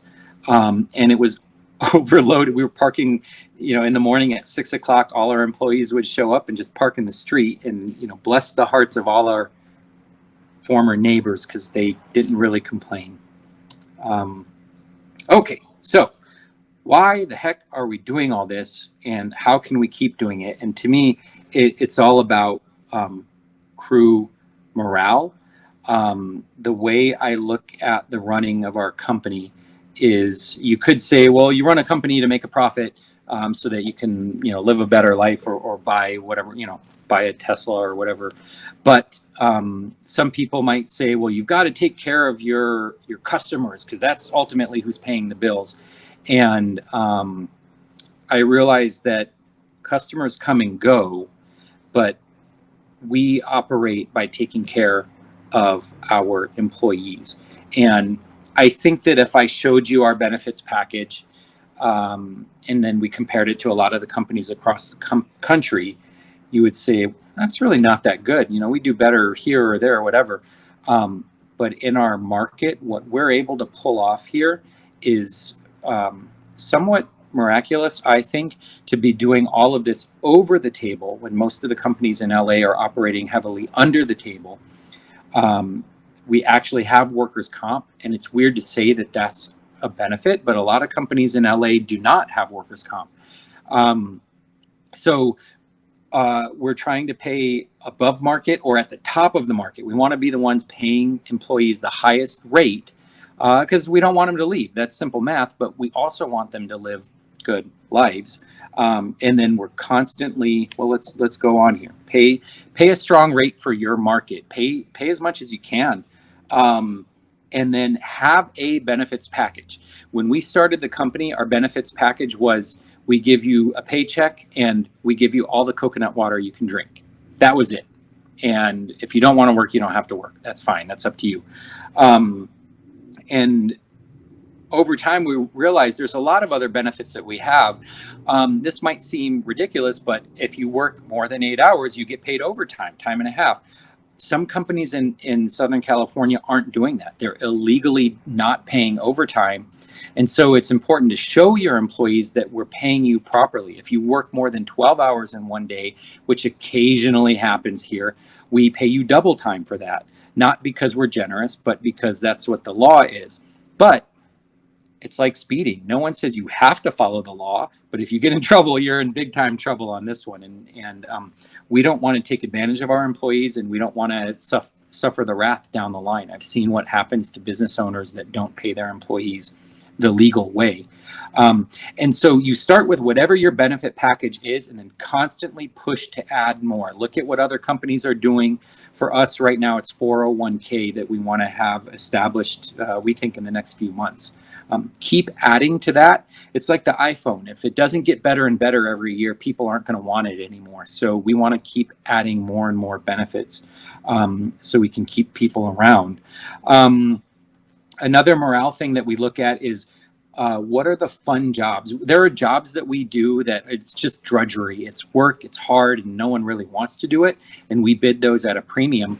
But there are some really cool jobs, like we get to work at Disneyland in the middle of the night. That's a cool thing to do, and we know that our guys like to do it. And we don't charge a premium for that. We do pretty good pricing because we want to keep on doing it. And I hope that our contact there doesn't hear us say that, because I'm sure they'll think it's a lot of money either way. But we have other clients where the work is just, frankly, it's fun. It's the perfect kind of tree that we want to be working on, and it's the exact kind of work that we do. So we do that for, we bid it so that we don't lose that job. That's a good way to put it. When it's crappy work and you don't want to do it, you kind of bid to lose the job. And then if you get it, then you're like, well, at least we bid really high on it. But we take the opposite approach when we do want the job. And then we're always looking for opportunities to hang out outside of work. We go on hiking trips sometimes, poker night, that we'll do it here at the shop. We see our crew getting together on their own, not a promoted thing by the company, but they're just getting together. And when you keep doing those things, we took our crew to Catalina Island for a whole day, and we paid them for the day, and went on a biking trip and everything, on a boat, and it was beautiful. That was an expensive thing to do, but it had huge benefits in that we're happy to pay for. And then it sort of starts snowballing, and we get to a point where one of our employees got married 6 months ago or so. Hector, who is taking the certified arborist exam tomorrow, he just got married a while ago, and he invited the whole company to the wedding. And we didn't promote that. We didn't ask for that. And it was beautiful. And we have a photo of his wedding up in our office, a big 20 by 30 photo for everyone to see. And as we keep building it, the morale starts to build itself. And there are things that knock down on that sometimes, and we just constantly try to build it up. So barbecues here at the shop, and then setting boundaries. For me, that's on the weekends, and not trying to ask the people to work. I could make 50 extra days worth of revenue if we worked on Saturdays, but we don't do that unless we absolutely have to, which is super duper rare. There are other things that we do. We start at 6 and sometimes work late, but we're constantly trying to push that down. And I can see in our dashboard that the length of our days over time does keep shortening. So I know it's happening little by little. It is 1 hour and 57 minutes into it. I'm happy to answer any questions, even if it goes long. That's up to you guys. Yeah, I guess that's it. Okay, perfect. Well, thank you for doing this again, Nick. And we always look forward to you doing webinars. I've got a couple questions here. Dave Coons asking about California starting to ban gas-powered tools and how that's impacted your business. Yeah, that will not impact our business at all in any way. For people that don't know, California just passed a law that will soon ban the sale of, hold on, we're waiting for the ambulance, ban the sale of gas-powered chainsaws, weed eaters, golf carts, dirt bikes, anything like that, snowmobiles, and a lot of the tools that we use would be gas-powered, are gas-powered, but at the end of the day, we're an established company and we are not buying a new chainsaw every month. Frankly, we probably average one per year. So if I've got to order it on Tree Stuff and ship it from out of state, fine. That's just what we have to do. We've transitioned to battery powered chainsaws a long time ago. We know where they work and where they don't work, and we use them every single day. So we're ready for that, and the battery powered tools are only going to get better. They're going to phase in the ban on the sale of gas tools, so it gives us time. It gives the companies time to build better battery powered tools, so that we will become less reliant on them. And I mean, you guys know me enough to know that I'm all about electric vehicles. I'm constantly looking for ways for us to have an electric chipper and an electric chipper truck, and I do believe we'll be one of the first companies in the country to do that when it's possible.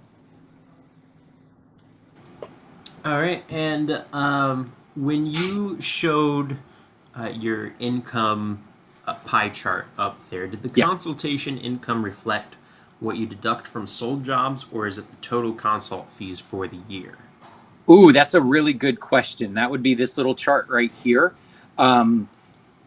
If we get $150 to do a consultation, and then we give them a quote for $1,000, and then they accept that quote and we do the job, we still view that as a $1,000 job, and that doesn't get credited to the 7% right here. That 7% is when I go and I just chat with some lady about her peach tree for 30 minutes, and then she gives us $150 and we never see her again. Okay. Yeah. Gotcha. So I've got a couple here. Jason Dudek keeps trying to ask you silly questions. How far is your new place from home? Oh, that's a good question. It's a 15-minute drive, 20-minute drive from my shop to my house. Oh, wow. Yeah, some of my employees are driving 2 hours. The farthest one is, an hour and a half. Oof. Yeah, exactly. But there's a lot of crappy companies between here and there, and he loves us and we love him, and we try to make it worth his while. Okay, Mark Gaudette asking about if you're using Jobber to run reports that you can use in your own dashboard, i.e. a quoted time on job versus time that it took to actually perform. Not for that specific formula, but there is a lot of information that we pull out of Jobber. All I can say is yes, we use it. It's really not me that's pulling that data. It's the office that's pulling data from Jobber and then feeding it into our dashboard. Okay. I've got a couple questions here about starting a business, and how you went about it. Any tips that you would give people on beginning a business? Ashton Phelps specifically says, when you began your business and built contracts, did you find templates online before speaking to a lawyer? How did you start this out? Yeah. I didn't talk to lawyers at the beginning, and I to this day try to avoid it as much as possible. When I started the company, it was very casual. You don't need $1 million. You don't even need $10,000 to start a tree company. When I started my company, I was very poor. I had about $600 in my bank account, and I had a Honda Civic. I didn't have a pickup truck. So I had to limit myself to what you can do with $600 in the bank and a Honda Civic. And so I started by selling little pruning jobs, mostly with the hand pruner, and didn't buy my first chainsaw until several weeks in, when I had enough, I had to pay my own bills. And then finally got a client to pay up front for a removal, and then was able to use that money to buy the chainsaw to do the removal with. We rented pickup trucks from U-Haul when a job would get sold that was big enough to justify it. And the basic premise that I followed was, I knew from day one that I wanted to be a legit company, and I knew there was no way we could do it. We just didn't know how and all that. So we just started doing whatever we could with the little bit that I had, doing all the work by myself, and then eventually kind of guilting friends into helping me when the jobs got big enough. But then knowing there's this list of other things I need to accomplish in order to be running what I consider a legit company. And these things would be like, I had liability insurance, because a liability insurance policy is not that expensive. I think I was paying $1,500 per year for my liability at the beginning, and I was paying it per month. So, it wasn't a lot, barely $100 a month. So I knew I needed to get workers' comp insurance. That's really hard. In California, you got to have a contractor's license. That's really hard. I wanted to actually have a payroll company instead of just writing checks directly to my guys. And that was harder than I thought it was going to be. The California operates where you need to have a business license from every little city that you work in. And we didn't have that. We just had one for Inglewood because that's where our home was. But we didn't have a business license for Los Angeles, Lawndale, Culver City, Santa Monica, West Hollywood, all of those. And now we have licenses for every city that we work in. But so there's this huge list that I kind of prioritized it into easiest and hardest. And then as we did more jobs, we made more money, we would just cross things off the list and get them done. Like, all right, now let's get this type of insurance. And I can say this part now, but it wasn't until I think last year that the list was completed.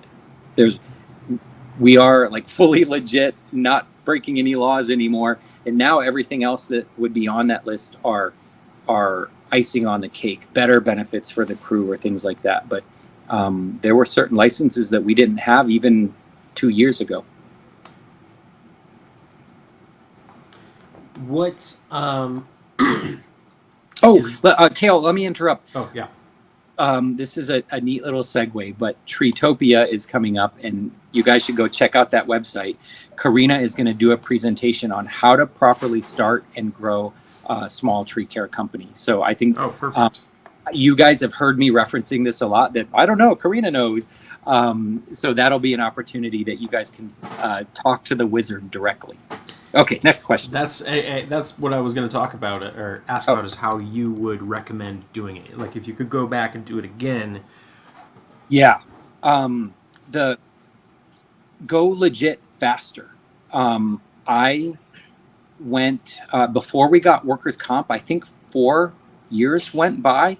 Workers' comp, getting a contractor's license in California isn't easy. There's a lot of qualifications that have to be met. You got to take a test that's kind of easy, but you have to have workers' comp, and workers' comp is really expensive.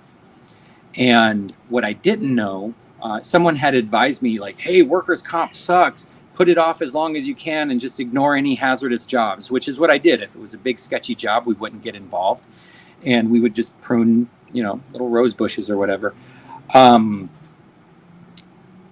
And what I didn't know is that what they charge you for workers' comp is based on your history. So I went 5 years, and by that point we were doing several $100,000 in revenue, and I had zero history with workers' comp. So they could have looked at what I did 3 years ago, and ended up happening, I lost hundreds of thousands of dollars because I could have used those cheap years when the company was really small to build our workers' comp history.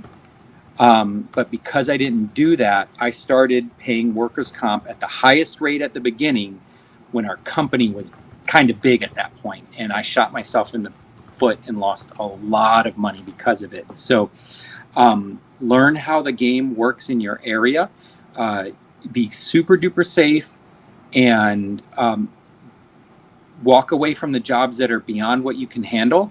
But remember, you have to get revenue coming in, and then look for those little things that are going to make you better capable of handling bigger and sketchier or more complicated jobs.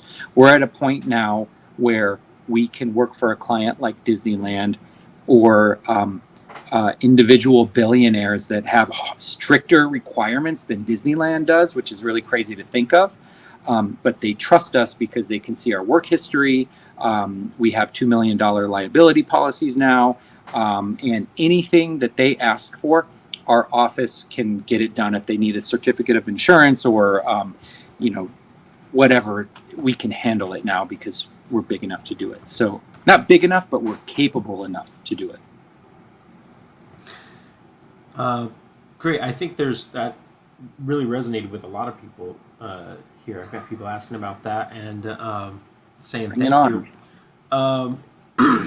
Any recommendations for training on doing consulting, or I guess that's kind of a different thing is how to train for consulting, but for sales training and estimation.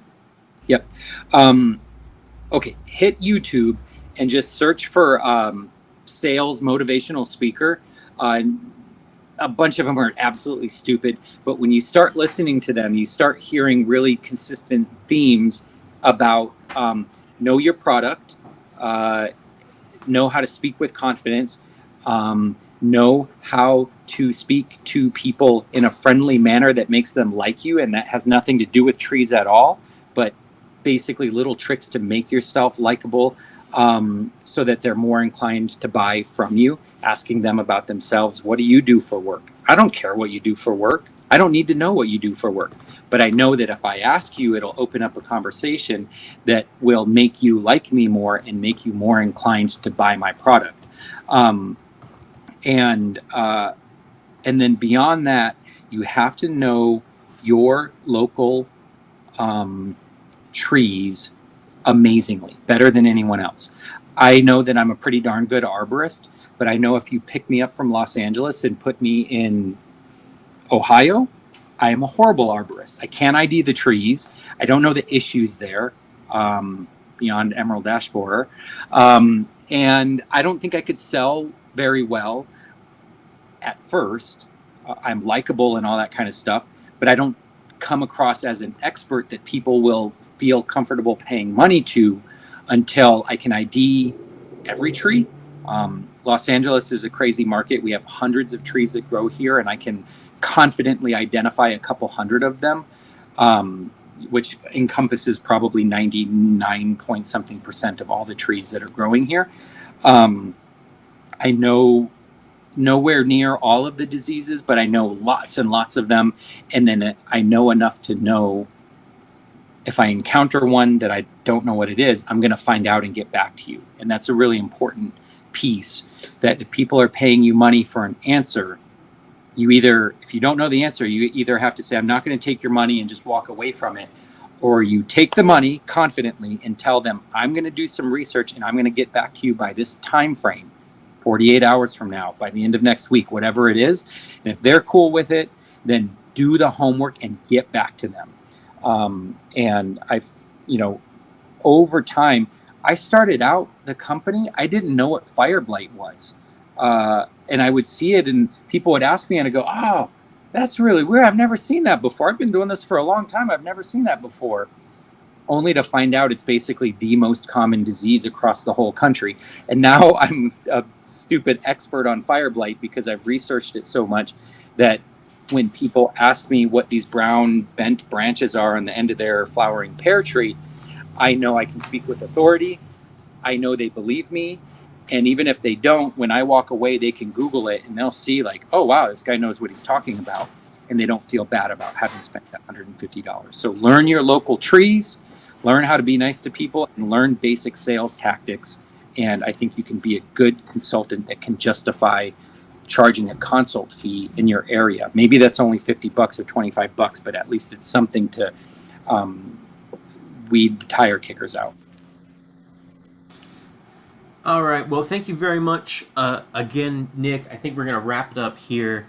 Awesome. We've got enough questions here that we can go ahead and do another webinar just answering these questions. But I think that's one of the things that makes this so helpful. I have already posted the link in the comment sections for the CEU quiz. I'm sure some people have already finished it. I will... I'll put your screen back up there. Go ahead, follow him on Instagram. Go to TreeCareLA.com. Which are you speaking at Arborfest? No, at Treetopia. Okay, speaking at Treetopia. So go and attend that. It's going to be a great time, and he'll be there in person. You can ask him all these questions. Right to his face and take up his whole week. So thank you for doing this. Do you have anything else you'd like to plug? No, but go follow us on Instagram and then go look through our Instagram and follow all our employees because you can actually, they post all day long and you can see what we're doing day in and day out. And you know, we encourage that. So go for it. Thank you guys. Message me on Instagram or if you have my cell phone number, you can text me directly and I'll help you however I can. Great. Thank you. Have a nice night.